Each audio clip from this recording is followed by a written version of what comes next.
여러분, 안녕하세요. 개구 타임입니다. 저는 오늘 여러분께 아주 중요한 소식을 들고 왔어요. 2025년 10월부터 쓰레기 분리수거 규정이 또 바뀝니다. 그 중에서도 특히 한두 개의 작은 실수로도 최대 100만 원 과태료가 나올 수 있는 위험한 조항이 있어요. 탐탁지 않은 규정처럼 느껴질 수도 있지만 우리가 모르면 손해보는 게 분명하니까요. 오늘 이 영상을 끝까지 보면 이제부터는 이건 절대 못 넣겠구나 하시게 될 거예요. 먼저 왜 이 규정이 바뀌는지부터 하나씩 살펴보고 실제 생활 속에서 헷갈리기 쉬운 품목들, 그리고 이걸 넣으면 위험하다 경고 품목까지 모두 꼼꼼히 알려드릴게요. 우리 같이 쉽게 정리해 보자고요. 왜 또 바뀌는가? 우리 한번 생각해 보세요. 10년 전만 해도 플라스틱 분리수거, 종이 재활용 등이 지금처럼 엄격하지는 않았죠. 하지만 시대가 바뀌고 재활용 기술도 바뀌고 환경 위기의식도 커지면서 단순히 분리만 하면 된다 수준은 더는 통하지 않는 시대가 되었어요. 재활용률을 높이고 버려지는 자원의 손실을 줄이며 쓰레기 처리 비용을 아끼고 환경 오염을 줄이기 위해 정부와 지방자치단체가 분리배출 기준을 점점 더 엄격하게 만드는 거예요. 이번 2025년 10월 개정도 그런 흐름의 연장선이에요. 사실 이미 환경부에서 분리배출이라는 공식 누리집을 개설해서 우리 동네 기준, 품목 기준을 통일하고 헌옷 플라스틱 비닐 등 헷갈리는 물건은 검색만 하면 배출법이 바로 뜨게 했다는 소식도 있어요. 그렇지만 제도가 아무리 좋아도 우리 생활 속에서 잘못 쓰면 봉투에 넣은 그 한 조각 때문에 큰 벌금을 물 수 있다는 게 문제예요. 설마 나한테도 그런 일이? 하겠지만 이제는 남 얘기가 아니에요. 핵심 개정 포인트 미리 훑어보기. 먼저 전체적인 변화의 뼈대만 간단히 보고 가죠. 이후 구체적인 사례로 넘어갈게요. 투명 페트병 규정 강화. 내용물을 완전히 비우고 헹궈야 하고 라벨이나 뚜껑 같은 부속품은 제거해야 해요. 원칙대로 안 하면 재활용품이 아닌 쓰레기로 간주될 수 있어요. 비닐 플라스틱 봉지, 과자 봉지 같은 얇은 플라스틱의 규제 강화. 기름이나 음식물이 묻은 건 재활용이 거의 불가능하니까 이런 것들은 일반 쓰레기 봉투로 가게끔 기준이 바뀔 가능성이 커요. 섞어버리면 과태료 위험. 한 봉투 안에 여러 재질이 섞이면 혼합 배출로 보고 과태료 대상이 되도록 규정이 강화돼요. 특수 폐기물 위험물 관리 강화. 스프레이 캔, 페인트통, 부탄가스 캔 같은 것, 내용물 제거, 구멍 뚫기 등 사전 처리가 안 돼 있으면 일반 쓰레기와 분류할 수 없는 위험품으로 분류 가능성이 높아지고 있어요. 벌금 상향 및 과태료 기준 조정. 예전보다 기준이 더 촘촘해지고 위반에 대한 책임이 커지는 방향이에요. 이제부터는 헛갈리는 품목 몇 가지를 같이 보자고요. 헷갈리기 쉬운 품목 조심해야 할 것들. 아래는 실제로 우리 집에서 자주 쓰는 것들이야. 그 중에 이걸 넣으면 위험하다 싶은 것들을 중심으로 정리할게.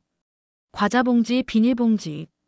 과자봉지나 즉석식품 봉지는 얇은 비닐에 기름기나 음식물 성분이 묻어있을 가능성이 많아. 이제는 이런 봉지는 대부분 일반 쓰레기 쪽으로 분류될 가능성 높아. 재활용 플라스틱 통로로 넣다가 걸리면 과태료 대상이 될 수 있어. 배달음식 포장통, 일회용 플라스틱 그릇. 내용물이 남아있거나 기름기가 묻은 상태면 반드시 깨끗이 헹궈야 해. 만약 헹구지 않고 그냥 넣으면 재활용 못하는 오염 플라스틱 취급돼서 일반 쓰레기로 간다. 예컨대 치킨 시키고 남은 기름기 있는 통이야. 이걸 안 씻고 내면 지금도 문제지만 앞으로는 더 강하게 규제될 거야. 페트병 투명 유색. 투명 페트병 내용물 비우고 헹구고 라벨 뚜껑 제거 투명 페트병 수거함에. 유색 페트병 재활용 가치가 떨어지니까 분리배출 기준이 따로 있을 가능성. 뚜껑 라벨 다른 재질이면 별도 분리해야 하는 게 원칙. 이 기준 안 지키면 재활용품 대신 일반 쓰레기 쪽으로 넘어갈 수 있어. 유리병 유리 조각 깨진 유리. 깨진 유리는 재활용이 매우 까다로워서 유리 일반 쓰레기 쪽으로 통합할 가능성이 커. 특히 안전 문제 고려해서 규정이 더 엄격해질 거야. 스프레이 캔, 부탄가스 캔, 페인트 통 등. 이런 건 위험 물질 취급 가능성이 커. 스프레이캔은 반드시 내용물 완전 사용 구멍 뚫기 등의 절차 거쳐야 배출 가능해질 수 있어. 그리고 페인트통은 구청이나 지정 처리 장소로 보내야 할 수도 있고. 종이, 택배 상자. 이제 단순히 종이니까 재활용이 아니야. 스티커, 테이프, 철심 등 부속물은 제거하고 우유팩이나 멸균팩처럼 종이와 분리해야 하는 팩류는 별도로 씻고 말려서 배출해야 해. 음식물 쓰레기. 현재도 엄격한 규정 있어. 수분 빼고 전용 봉투에 담아야 하고 이물질 섞이면 과태료 대상이야. 이 기준은 앞으로 더 엄밀해질 가능성이 크고 이거 하나 넣으면 위험해요. 경고 품목 사례. 꼭 중요하니 보세요. 이제 진짜 당장 빼야 할 것들 위주로 갈게. 과자 봉지 하나 기름 묻으면 재활용 불가. 라면 봉지, 스낵 봉지 기름가루 남아있으면 위험. 기름 묻은 종이 피자 박스 모서리 부분. 유색 페트병 섞여있는 투명 페트 더미. 스프레이 캔, 부탄가스 캔 내용물 남아있거나 구멍 안 뚫은 것. 페인트 통 잔여 페인트 남아있으면. 깨진 유리 조각. 칫솔, 볼펜, 파우치처럼 플라스틱 금속 혼합 재질 제품. 멸균팩 우유팩 내용물 헹구고 건조 안 한 상태. 기름 젖은 종이 타월 종이 냅킨. 이런 것 하나만 실수해도 혼합 배출로 간주돼서 과태료 대상이 될 가능성 높아져야 하는 게 이번 개정의 핵심 위협 지점이야. 과태료 얼마나? 실제 적용 방식은? 여기서 가장 무서운 부분 짚고 넘어가자. 최대 100만 원 과태료라는 말 허언이 아니야. 일부 보도에 따르면 이번 개정에서 최대 100만 원 과태료 조항이 포함된 사례들이 언급되고 있어. 물론 모든 위반에 100만 원이 나오는 건 아니야. 위반의 정도, 반복 여부, 고의성 등이 고려될 거야. 예를 들어 무자격 물질을 섞어버리거나 위험 물품을 허가 없이 배출하는 경우 더 무거운 처벌이 가능하다는 조항들이 포함될 전망이야. 다만 실제 적용은 지자체별 조례, 경미한 위반인지, 반복 위반 여부, 고의 중과실 여부 이런 요소들이 복합적으로 고려될 거야. 그래서 우리가 할 일은 단 하나야. 작은 실수 하나도 허락하지 않겠다는 마음으로 분리배출 기준을 정확히 지키는 것. 이제부터 이렇게 하세요.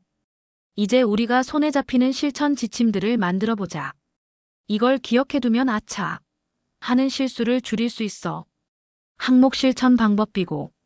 비운다 용기 안내용물은 반드시 완전히 비우기껌, 허브식품 등도 잔여물 주의. 헹군다 세척물로 한번 헹궈서 기름기, 음식물 잔여 제거 적절한 세제 헹굼 필요할 수도.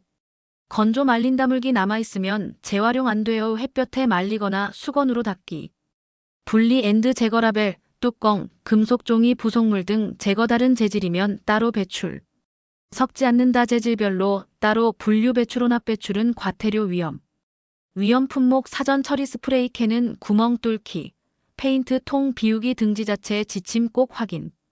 특수 품목은 별도 처리 폐건전지, 전자부품, 헌옷 등은 따로 수거처 이용 모아두었다가 정해진 날에 배출. 의심되면 검색 확인 분리 배출. KR 혹은 지자체 사이트 검색 헷갈릴 땐 기준 확인부터. 이 체크리스트 하나만 잘 기억해도 우리가 실수로 큰 돈 나가는 쪽으로 가는 일은 상당히 줄어들 거야. 여러분, 오늘 이야기한 걸 정리하면 이렇다. 2025년 10월부터 분리수거 기준이 한층 더 엄격해진다. 작은 제품 하나, 기름 묻은 비닐 하나, 혼합 재질 하나도 잘못 처리하면 과태료 대상이 될 수 있다. 특히 경고 품목들을 기억해두고 비우고 헹구고 건조하고 분리하고 섞지 않는 습관을 생활화해야 한다. 그리고 가장 중요한 건 모르면 당할 수 있지만 알고 나면 절대 당하지 않는다는 거야. 자, 여기까지 잘 따라오셨나요? 혹시 이 품목은 어떻게 버리나요? 싶은 게 있을 거야. 댓글로 알려줘. 내가 같이 확인해 줄게.